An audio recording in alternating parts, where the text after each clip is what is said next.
in this video, we'll be trying to understand Gandhiji's speech at Banaras Hindu University, and we'll be knowing that what did he say at his first public appearance. So, जब BHU का speech था तो when his turn came to speak, Gandhi ji charged the Indian elite with a lack of concern for the laboring poor. जब गांधी जी के बोलने की बारी आई तो गांधी जी ने इंडियन एलिट का मतलब वहाँ बैठे राजा महाराजा, जो भारतीय मूल के राजा महाराजा थे, उनको आड़े हाथों लिया कि आपको there is a lack of concern, आपको बिल्कुल भी चिंता नहीं है भारत के लेबरिंग पुअर की, जो मेहनती वर्ग है, जो मजदूर वर्ग है, जो गरीब वर्ग है, आपको उसकी बिल्कुल भी चिंता नहीं है। उन्होंने कहा कि जो बनारस हिंदू यूनिवर्सिटी की ओपनिंग है वो एक बहुत ही गॉर्जियस शो है, वो एक बहुत ही भव्य जो शो है, भव्य आयोजन है, लेकिन उन्होंने ये चिंता जाहिर की, but he worried about the contrast between the richly bedecked noblemen present and millions of the poor Indians who were absent. तो वो बहुत ज़्यादा चिंतित दिखाई दिए, उन्होंने बहुत ज़्यादा चिंता जाहिर की उस कॉन्ट्रास्ट के लिए। वो जो बिल्कुल अलग दे, एक तरफ तो सजे धजे बहुत रिच लोग बैठे थे, नोबलमैन बैठे थे, राजा महाराजा बैठे थे, और दूसरी तरफ मिलियंस ऑफ पुअर, जो लाखों जो गरीब भारतीय थे, उनका वहाँ कोई रिप्रेजेंटेटिव नहीं था। एक तरफ तो उन राजा महाराजा सारे सजे धजे बैठे थे और दूसरी तरफ उन गरीब भारतीयों का वहाँ कोई रिप्रेजेंटेटिव नहीं था। इस पर गांधी जी ने अपनी चिंता व्यक्त की। Gandhi ji told the privileged invitees that there is no salvation for India unless you strip yourself of this jewellery and hold it in trust for your countryman in India. Gandhi ji ने वो जो प्रिविलेज्ड इन्वाइटीज थे, वो जो वहाँ पर आए हुए अतिथि थे, वो जो बहुत रिच जो इन्वाइटीज थे, उन्हें कहा there is no salvation for India. India को तब तक आज़ादी नहीं मिल सकती जब तक you strip yourself of this jewellery, जब तक आप ये ज्वेलरी, ये हीरे जवाहरात छोड़ दो, ये उतार कर खुद को लोगों की सेवा में आगे ले आओ। Hold it in trust for your country man in India. जब तक आप आम हिंदुस्तानी, गरीब हिंदुस्तानी की सेवा में नहीं लगेंगे, भारत को आज़ादी नहीं मिल सकती। There can be no spirit of self government about us, he went on, if we take away or allow others to take away from the peasants almost the whole of the results of their labor. हम में तब तक self government, जो स्वराज की हमारे अंदर वो spirit तब तक नहीं आ सकती जब या तो हम खुद अपने किसानों की मेहनत का जो फल है हम लेते रहेंगे या दूसरों को लेने देते रहेंगे। अब ये अदर्स कौन है? ये ब्रिटेन है। जब तक आप लोग इन गरीब किसानों की जो मेहनत है उसका फल आप लोग लेते रहेंगे या फिर इन अंग्रेज़ों को लेने देते रहेंगे, तब तक हमारे अंदर स्वराज की भावना नहीं आ सकती। Our salvation can come only through the farmers. हमारे अंदर ये जो स्वराज की भावना है, हमारी ये जो आज़ादी है, ये केवल और केवल किसानों के थ्रू आ सकती है। Neither the lawyers nor the doctors nor the rich landlords are going to secure it. ना तो ये लॉयर्स के थ्रू, ना डॉक्टर्स के थ्रू, और ना ही ये जो रिच लैंडलॉर्ड्स हैं, ये जो ज़मींदार हैं, ना ही इनके थ्रू आ सकती है। हमारे इंडिया की आज़ादी केवल और केवल हमारे किसानों के थ्रू। अब यहाँ किसान किसी एक वर्ग को नहीं बताया गया, किसान किसी एक ऑक्यूपेशन को नहीं बताया गया। यहाँ पर कॉमन पीपल, जो पुअर पीपल हैं, कॉमन इंडियंस हैं, उनको यहाँ पर फार्मर बुलाया गया है।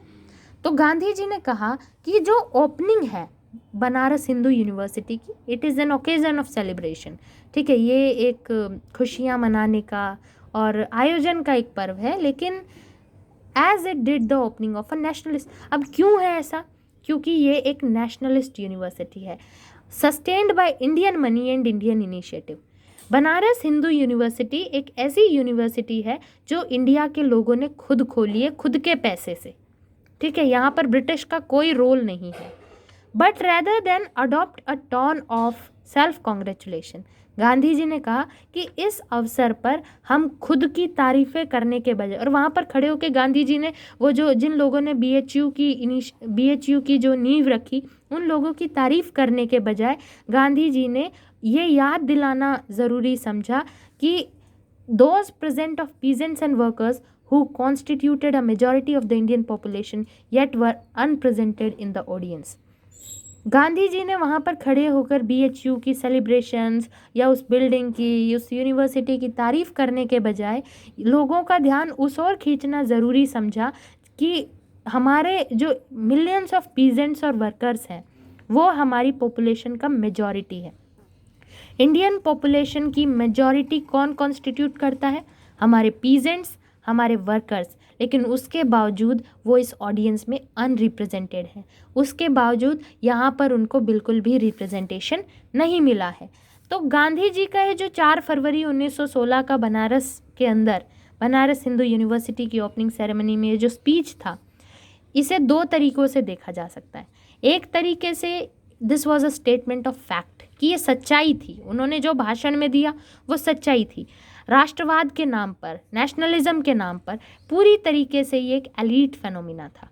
पूरी तरीके से इंडिया का राष्ट्रवाद अमीरों का राष्ट्रवाद था, हमारे गरीब उससे जुड़ ही नहीं पा रहे थे। तो ये सच्चाई थी कि ये पूरी तरह से लॉयर्स, डॉक्टर्स, लैंडलॉर्ड्स द्वारा क्रिएटेड था। तो गांधी जी का स्पीच एक लेवल पर तो सच्चाई थी और दूसरे लेवल पर एक मंशा थी। This was a statement of intent. How was it a statement of intent? कि गांधी जी का ये जो पहला पब्लिक अनाउंसमेंट था, गांधी जी ने अपनी डिज़ायर व्यक्त की। अपने इस पहले पब्लिक अनाउंसमेंट पे गांधी जी ने ये डिज़ायर व्यक्त की कि जो इंडिया का नेशनलिज्म है, अब तक तो ये एक एलीट फेनोमिना रहा है, अब तक तो ये एक पूरी तरीके से अमीरों का राष्ट्रवाद रहा है, लेकिन अब we want that this nationalism, it will properly represent every Indian. Okay, it will represent the Indian people as a whole. In the last month of that year, Gandhi ji was presented with an opportunity to put his precepts into practice.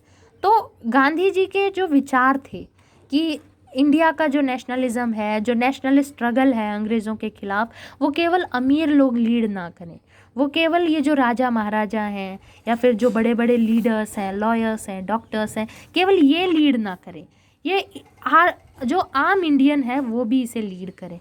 ठीक है, तो गांधी जी के जो विचार थे, गांधी जी को 1916 उसी साल के लास्ट महीने में मतलब कि नवंबर दिसंबर के अंदर, ठीक है, 1916 के नवंबर दिसंबर में गांधी जी को ये मौका मिला कि वो अपने जो प्रिसेप्ट हैं, अपने जो आइडियाज़ हैं, उन्हें प्रैक्टिस में लेकर आए। तो at annual Congress held in Lucknow in December 1916 के अंदर, लखनऊ के अंदर जो कांग्रेस थी उसका एक सेशन हुआ था। वहाँ पर चंपारण से एक किसान आया और उसने गांधी जी को जो हार्श ट्रीटमेंट था ब्रिटिश का इंडिगो प्लांटर्स के प्रति, उसकी तरफ गांधी जी का अटेंशन उसने खींच और उसने कहा कि किस तरीके से ब्रिटिश बहुत ही बुरा ट्रीटमेंट करते हैं चंपारण के इंडिगो प्लांटर्स के प्रति। तो गांधी जी के जो विचार थे कि इंडिया का नेशनलिस्ट मूवमेंट आम लोगों का मूवमेंट बने, ना कि एलीट वर्ग का मूवमेंट बने। तो गांधी जी को अब ये मौका मिल गया कि मैं लोगों के बीच जाऊं, उनको इंडिया के नेशनल स्ट्रगल से जोड़ूं। तो ये उनके लिए एक बहुत बड़ा मूवमेंट था। तो इस किसान का नाम भी आप याद रख सकते हैं, जो चंपारण से आया था, उसका नाम था राजकुमार शुक्ला। और ये जो बाद में गांधी जी ने चंपारण आंदोलन जो किया 1917 के अंदर, तो that was a big movement. तो उसके बारे में भी पढ़ेंगे। Then we will be studying about non cooperation movement. So this is all in this video. Thank you.